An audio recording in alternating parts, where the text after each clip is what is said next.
사람이 믿는 것이 종교가 되기 위해서는 세 가지의 조건이 충족되어야 합니다. 먼저는 믿는 대상에 대해서 기록한 성경과 같은 경전, 그리고 두 번째는 믿음, 그리고 세 번째는 믿는 대상과 실제적인 경험이 있어야 됩니다. 만약에 우리에게 믿는 대상에 대한 기록이 없다면 그 믿음은 절대로 구체적이 될 수가 없고 시간이 지날수록 왜곡될 수밖에 없습니다. 만약에 우리가 모이는 목적이 믿음이 아니라 단순히 복을 얻기 위함이나 단순히 남들보다 더 착하고 도덕적으로 살기 위해서 모이는 것이라면 그것은 이익 집단이나 아니면 세상의 철학적인 모임과 다를 게 없습니다. 만약에 우리가 믿는 대상과 실제적으로 만남이 없다면 우리의 믿음은 머릿속에서 만들어낸 상상에 불과합니다. 그렇다면 오늘날은 어떻습니까? 굳이 믿음 생활을 하지 않더라도 내가 이 세상을 어떻게 살아갈 것인가, 어떻게 살아가는 것이 과연 옳은 것인가에 대해서 깊은 고민을 한 사람들의 글들과 책들이 서점마다 넘칩니다. 믿음 생활을 하지 않아도 이 땅을 어떻게 살아가겠다라는 신념은 누구나 가지고 있습니다. 어떤 사람은 죽음 앞에서도 그 신념을 저버리지 않습니다. 그렇다면 하나님을 믿는 우리가 신앙생활을 하지 않는 사람과 구별될 수 있는 것은 무엇일까? 그것은 단 하나, 하나님과의 실제적인 만남이 있어야 된다는 겁니다. 그게 바로 오늘 성령 강림 주일을 드리며 우리가 간절히 구하는 성령님의 임재입니다. 한국 개신교 역사 초창기에 중요한 부흥의 순간들이 있죠. 1903년도에 원산 부흥운동, 그리고 여러분이 잘 알고 계시는 1907년 평양 대부흥운동, 그리고 1909년 백만인 전도운동. 이 운동들은 한마디로 성령운동이라고 말해도 지나치지 않습니다. 그런데 이 세 운동에는 공통점이 있습니다. 이 세 운동 모두가 하나님이 주신 이 말씀을 깊이 묵상하는 자리였다는 겁니다. 그리고 또 하나, 그 자리가 하나님의 말씀을 묵상하는 가운데 우리가 성령님의 은혜가 없이는 살아갈 수 없다는 걸 깨닫고 성령님의 임재를 간절히 기도하는 자리였다는 겁니다. 그리고 그 자리 가운데 성령님이 임하셨을 때 그들은 모두 다 하나님 앞에 자기의 삶을 회개합니다. 그리고 그 회개가 그 자리에서만 끝나는 것이 아니라 그들의 삶에 이어졌을 때 그들은 모두 하나같이 주변의 사람들에게 하나님의 복음을 전하는 전도의 삶을 살았다는 거죠. 옛날에 먹을 것이 없을 때 만나면 제일 먼저 건네는 인사가 무엇이었을까요? 식사하셨습니까? 요즘에도 우리는 이렇게 인사하기도 합니다. 1900년대 초 먹을 것이 모자라던 시절에 흔히 만나면 나누는 인사가 식사하셨습니까? 그런데 이 부흥의 시대를 살아가던 신앙인들의 인사는 달랐답니다. 우리 옆 사람에게 이렇게 한번 인사해 보십시다. 성령 받았습니까? 성령 받았습니까? 이 인사가 그 당시에 식사하셨습니까? 보다 믿는 사람들 사이에서 더 많이 인사하는 인사법이었답니다. 그 당시 그리스도인들의 삶의 중심이 얼마나 성령님의 임재를 간절히 구했는가를 엿볼 수 있는 인사죠. 그런데 1950년 6.25 전쟁이 일어나고 난 뒤에 사람들의 삶이 점점 힘들어지자 이 땅 가운데 성령님을 바라면서 그 성령님에 대해서 점점 성령님을 신비주의적으로 해석하는 경향이 일어납니다. 이 땅이 너무 힘드니까 천국을 바라보고 이 땅이 너무 힘드니까 성령님을 통해서 기적을 경험하기를 자꾸만 구하게 되죠. 시간이 지나면서 성령님에 대한 임재, 그 성령님의 임재에 대한 관심이 신비주의적으로 흐르면서 점점 줄어들어갑니다. 성령님의 임재가 중요한 게 아니야. 우리는 말씀을 읽어야 돼. 말씀에 대한 관심이 점점 커져가죠. 그러던 가운데 1980년대 오순절 교단에서 성령님에 대한 관심이 다시 시작되면서 이제 시간이 지나서 우리나라의 어떤 교단을 막론하고 우리의 삶 가운데 성령께서 임하시고 성령께서 우리의 삶을 인도하신다라는 것에 이의를 제기하는 그리스도인들은 아무도 없습니다. 하지만 오늘날에도 성령님의 임재 이것을 얘기하면 우리는 흔히 초자연적인 현상을 떠올리죠. 고린도 교회에서 일어난 것처럼 방언하고 예언하는 그런 은사들, 그리고 사도행전에서 등장하는 성령의 사람들인 사도들을 통해서 일어나는 병고침이나 죽은 자를 살리는 그런 기적들, 우리는 성령님의 임재를 그런 눈에 보이는 초자연적인 기적으로 이해할 때가 많습니다. 그러나 그것이 성령님의 임재를 설명하는 전체의 이유가 되지는 않습니다. 사도행전 1장은 예수께서 하늘로 올라가시면서 들에게 성령을 주시겠다고 약속하시는 내용이 기록되어 있죠. 그리고 제자들이 마가의 다락방에서 성령님의 임재를 구하며 간절히 기도할 때 불의 혀처럼 성령께서 그들 가운데 임하시고 성령의 충만함을 받은 제자들이 길거리로 뛰쳐나와 오순절을 맞아 모여든 수많은 사람들에게 주님의 복음을 담대하게 전합니다. 그리고 그들을 통해 복음의 역사가 복음을 들은 사람들에게 심기어질 때 그들 중에 많은 사람들이 예수 믿는 그리스도인으로 결단하는 놀라운 역사가 일어나는 것이 바로 사도행전 2장의 기록입니다. 근데 사도행전을 보게 되면 이 제자들이 오순절에 모인 사람들에게 복음을 전할 때 모인 사람들의 각 나라 말로 이른바 그 나라의 방언으로 복음을 전하는 기적의 내용이 기록되어 있습니다. 우리 함께 사도행전 2장의 내용을 화면을 보시면서 함께 읽어보겠습니다. 다 놀라 신기하게 여겨 이르되 보라, 이 말하는 사람들이 다 갈릴리 사람이 아니냐? 우리 각 사람이 난 곳 방언으로 듣게 되는 것이 어찌 됨이냐? 우리는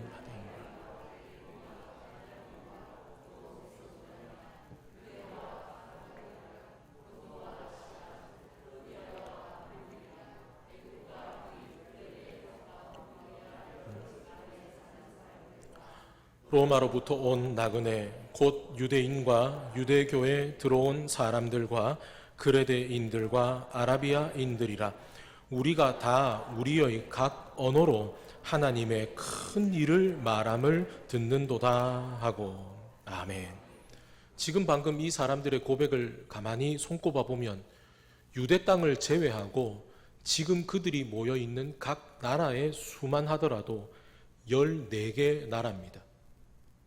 갈릴리에 살면서 한 번도 외국의 말을 해본 적이 없는 제자들이 14개 나라의 언어로 예수 그리스도의 복음을 전하는 기적이 일어난 거죠.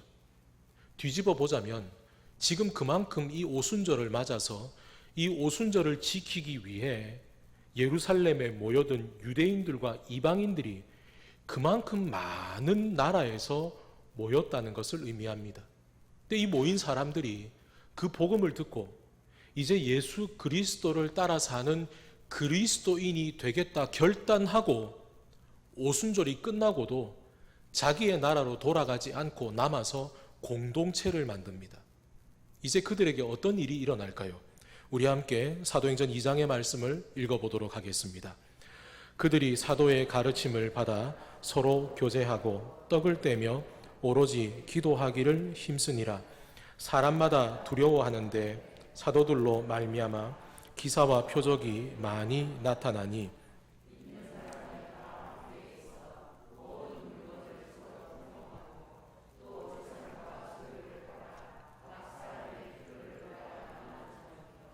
날마다 마음을 같이하여 성전에 모이기를 힘쓰고 집에서 떡을 떼며 기쁨과 순전한 마음으로 음식을 먹고 하나님을 찬미하며 또 온 백성에게 칭송을 받으니 주께서 구원받는 사람을 날마다 더하게 하시니라.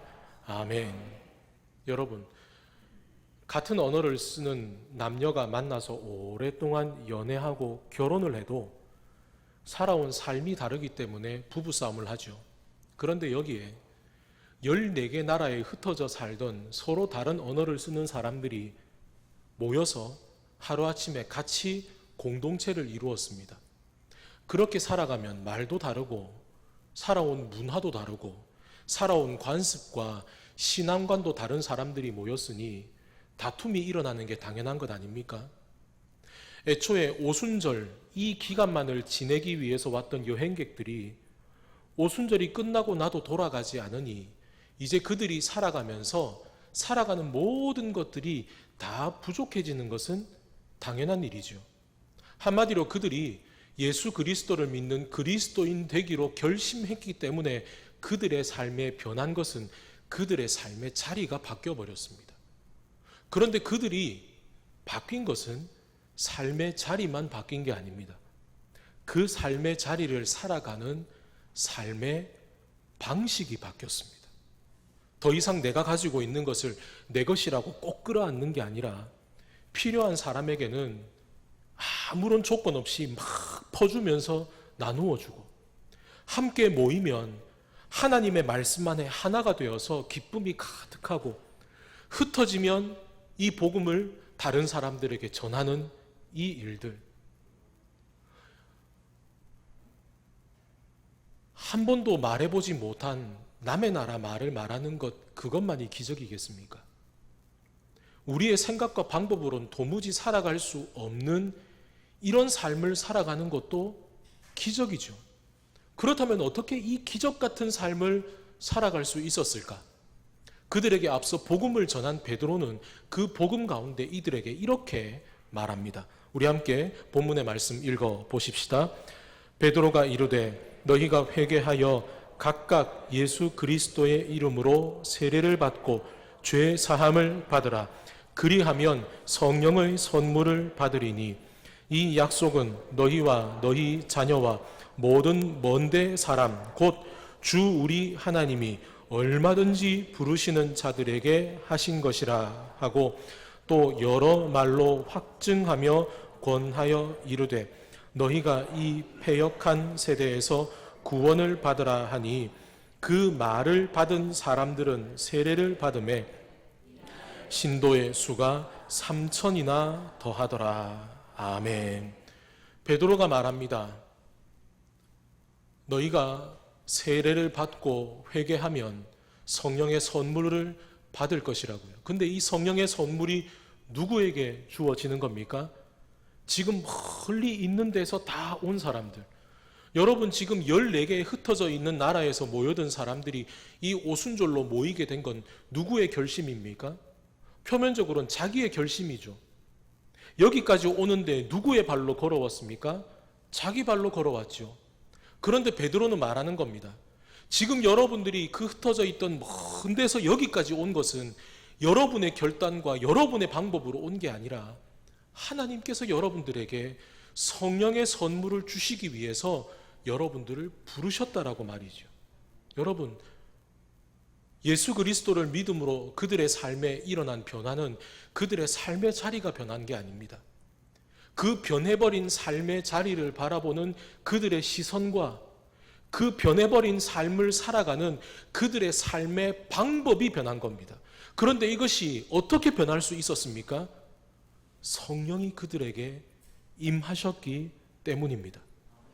사도 바울은 갈라디아에 보내는 갈라디아서를 통해서 우리의 삶 가운데 성령께서 임하실 때 그 성령의 임재하심을 통해 우리의 삶에 맺혀지는 성령의 열매가 이렇다 하고 우리에게 말합니다. 우리 함께 갈라디아서 5장의 말씀을 읽어보도록 하겠습니다. 오직 성령의 열매는 사랑과 희락과 화평과 오래 참음과 자비와 양선과 충성과 온유와 절제니 이 같은 것을 금지할 법이 없느니라. 아멘. 여기서 사도 바울이 말하는 성령의 9가지 열매가 어떤 겁니까? 방언, 예언, 병고침, 영분별, 그런 눈에 보이는 은사가 아닙니다. 여기서 말하는 성령의 9가지 열매는 우리가 살아가면서 우리가 삶을 살아가는 삶의 방법입니다. 그런데 여러분, 이게 어떻게 가능할까요? 내가 사랑할 수 없는 사람을 내가 어떻게 사랑할 수 있을까요? 내가 견디기 힘든 고난 가운데에서도 어떻게 기쁨과 화평을 누리면서 내 힘으로는 감당할 수 없는 이 고난을 어떻게 내가 끝까지 참을 수 있을까요? 나에 대해서 저주하고 나를 미워하는 사람에게 내가 어떻게 자비하고 그에게 선을 베풀 수 있을까요? 어떻게 우리가 주님 앞에 충성된 일꾼이 되고 사람들이 볼 때에도 내가 당신 보니 당신은 정말 하나님의 사람이다 인정받을 수 있을까요? 우리가 어떻게 살아가면서 내 감정대로 살아가는 것이 아니라 하나님이 주신 마음으로 살아가는 자비의 사람이 될 수 있겠으며, 우리가 어떻게 이 땅을 살아가면서 내 욕심을 주장하며 살아가는 것이 아니라 내 욕심을 꺾어서 하나님의 영광을 드러내는 절제하는 인생을 살아갈 수 있을까요? 사도 바울은 말합니다. 성령께서 우리의 마음 가운데 계시면 그 모든 일들이 성령의 열매로 가능해진다는 것을 말이죠. 여러분, 기적이 뭡니까? 우리의 힘으로는 할 수 없는 일들이 일어나면 우린 그걸 기적이라고 하죠. 그렇다면 여러분, 우리가 우리의 힘으로는 해낼 수 없는 이와 같은 일들을 해내는 것 또한 기적이 아닙니까? 여러분, 포도나무를 심으면 포도나무에 무슨 열매가 열립니까? 헷갈리시나요? 무슨 열매가 열립니까? 포도가 열립니다. 마찬가지입니다. 우리의 마음 가운데 하나님께서 성령의 은혜를 부어주시고 그 성령의 은혜가 우리의 삶에 뿌리 내려지면 그 성령님으로 인해서 우리의 삶에 맺혀지는 그 열매의 모양은 우리의 모양이겠습니까? 하나님의 모양이겠습니까? 하나님의 모양입니다. 우리가 지난 수주간 동안 계속 묵상하는 이 요한복음 6장의 본문의 말씀을 묵상해 보십시다. 우리가 어떻게 우리의 원수를 사랑하고 우리가 어떻게 우리에게 미워하고 저주하는 사람을 위해서 축복하고 기도해 줄 수 있습니까? 우리가 어떻게 우리의 뺨을 때리고 우리의 것을 빼앗는 사람에게 똑같이 대하는 것이 아니라 우리가 어떻게 그들에게 선을 베풀며 살아갈 수 있습니까? 우리가 예수 그리스도를 믿는 그리스도인 되었기 때문에 우리에게 원수가 생기고 우리를 미워하는 사람이 생겼습니다. 우리의 삶의 자리가 변했죠. 그러나 예수님은 우리가 그리스도인 되어서 우리의 삶의 자리가 바뀐 것에 대해서 우리가 거꾸로 다시 돌아가기를 원치 않으십니다. 그렇다고 해서 우리가 우리 그 삶의 자리에서 이 어려움을 이를 악물고 버티기를 원하지 않으십니다. 예수 그리스도께서는 예수님을 믿음으로 인해서 우리의 삶에 일어난 이 변화된 자리에 대해서 우리가 이 삶을 변화된 시선으로 바라보고 변화된 삶의 모양으로 살아가기를 원하십니다. 근데 우리가 어떻게 이렇게 살아갈 수 있습니까? 오직 성령의 임재하심이 있을 때 우리는 이렇게 살아갈 수 있습니다. 누가복음 9장을 보게 되면 예수님께서 제자들과 함께 예루살렘으로 향하실 때 예루살렘으로 더 빨리 가시기 위해서 사마리아로 가는 길을 택하십니다. 사마리아로 들어가시기에 앞서서 제자들 중에 일부를 보내어서 사마리아에 머물 숙소를 마련하게 하시죠.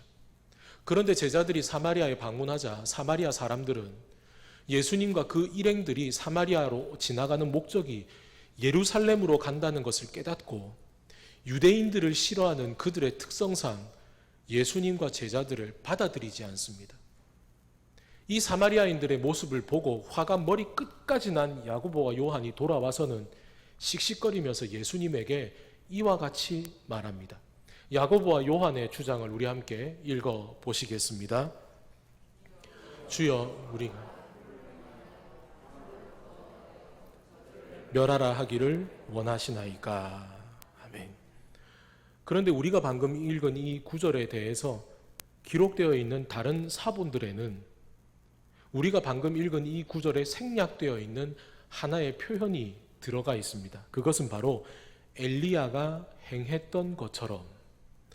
이 문구를 넣어서 다시 읽으면 이렇게 읽어집니다. 주여, 우리가 엘리야가 행했던 것처럼 불을 명하여 하늘로부터 내려 저들을 멸하라 하기를 원하시나이까. 그들이 이렇게 말할 수 있는 이유가 무엇일까요? 그들이 이와 같이 말하기 바로 앞서 누가복음 9장에는 야고보와 요한이 베드로와 함께 예수님을 따라 산에 올라가는 이야기가 나옵니다.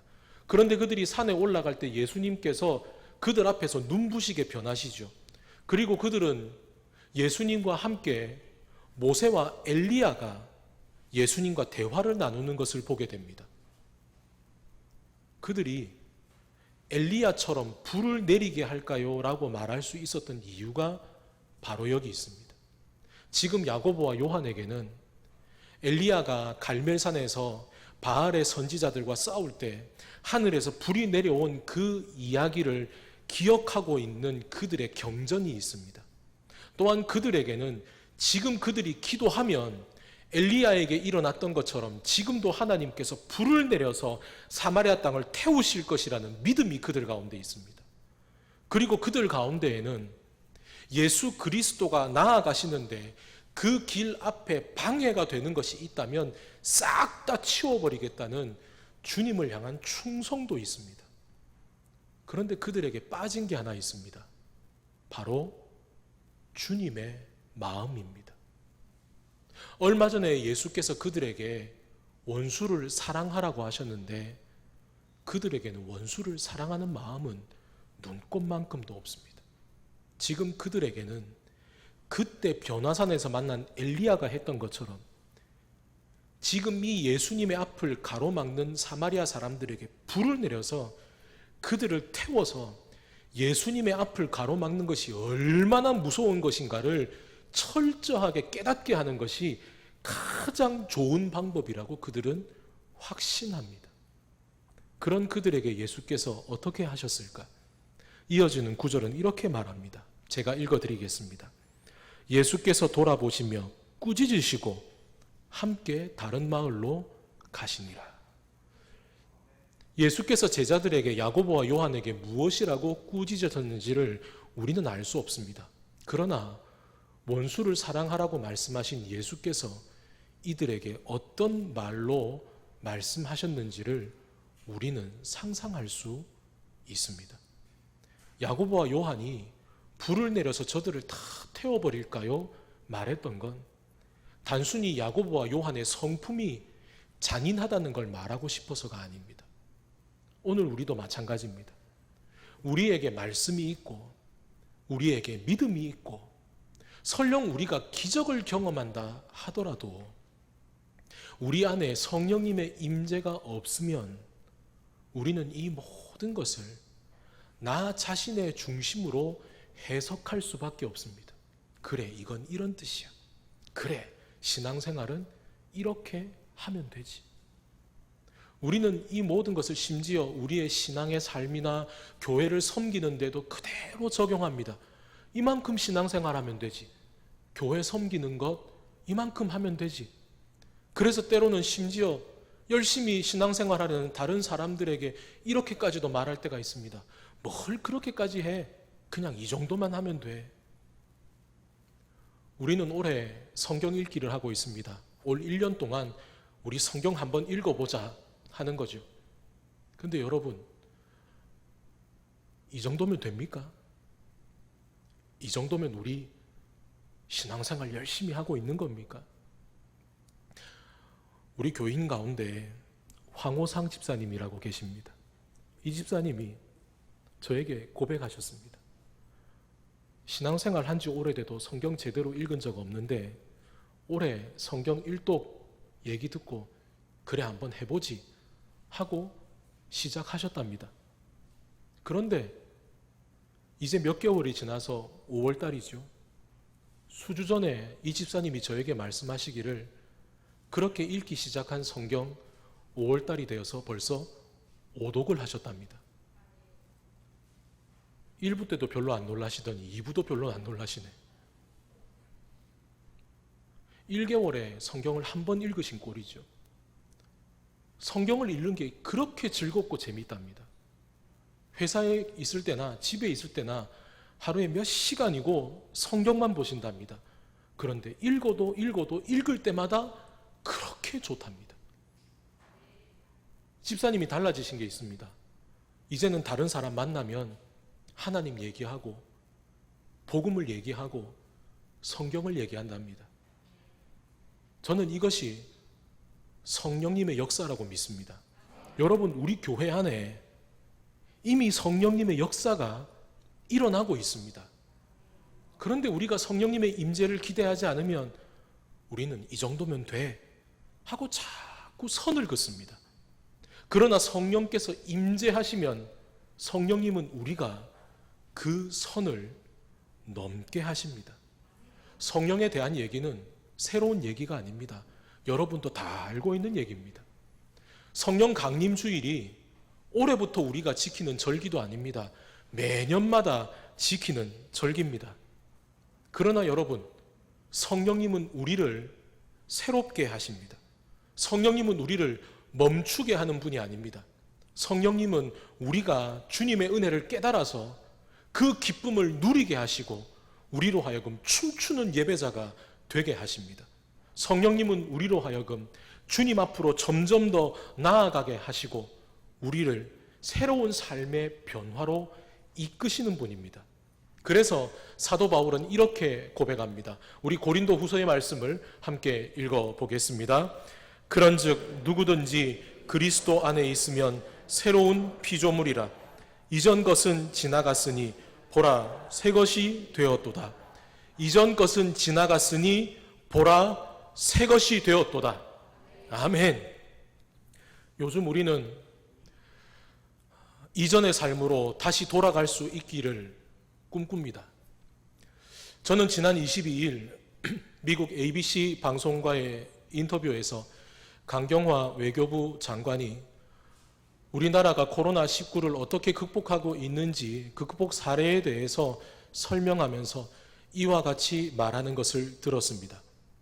이제 우리는 코로나19 이전의 삶으로 돌아갈 수 없습니다.